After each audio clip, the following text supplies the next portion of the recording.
Hi, this is Kristen Irons from the Alabama Nature Center in Millbrook, Alabama. We are here on our property. We have about 350 acres of woodland, streams, ponds, and grassy areas for all kinds of wildlife right here in the middle of Millbrook. And if you're ever in this area, you should definitely come by and give us a visit, hike our trails, and even come visit the Natureplex. So we're here today to talk to you about a very unique area that's on our property. And if you look around here, this is a pond, but it looks a lot like a wooded area, and it's a pond in a wooded area. And that's one of the things that makes it unique. This is a natural pond. It's considered a temporary pool of water. Some people call them vernal pools, which the word vernal means spring, so spring pools. And not spring as in water coming up from the ground, but spring as in the time of year. And that's because this is seasonal.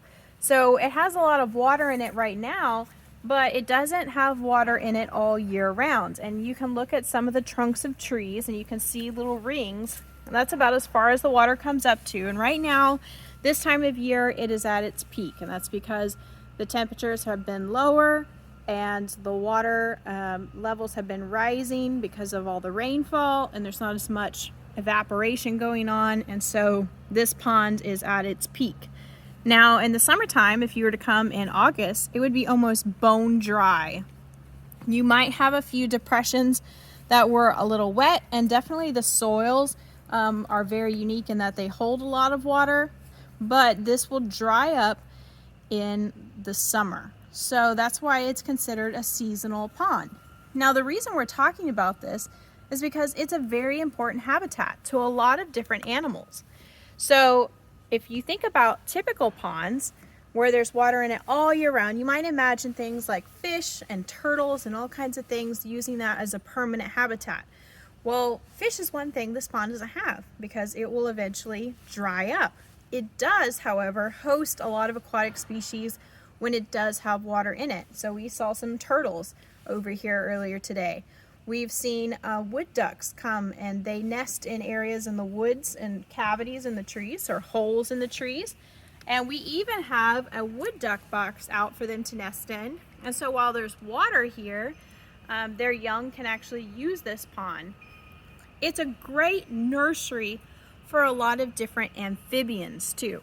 So that's one of the things that makes it so unique, is that not having fish means it's a perfect little amphibian nursery, because fish might want to eat little baby amphibians. So when you think about little baby amphibians, they start out as an egg and then they turn into a tadpole or larva. And so those are perfect things for fish to eat, but this is a nice safe haven for them. So there's two species that really use this pond. And one of those species is the marbled salamander. And we're going to show you one right now.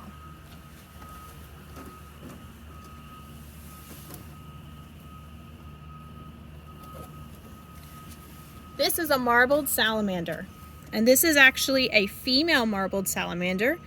Male marbled salamanders have a lot of white stripes on them. This one's silvery gray, so that says that this is a female.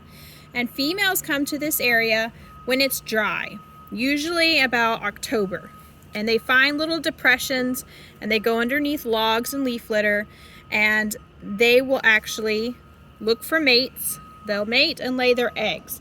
The female usually stays curled around her eggs to keep them nice and cool and wet, and they wait for the rains to come. Now when the rain comes and this pond starts to fill up, the eggs can hatch safely and larvae will hatch out, and they can go through metamorphosis. And they'll go through metamorphosis, and there's larvae in here right now.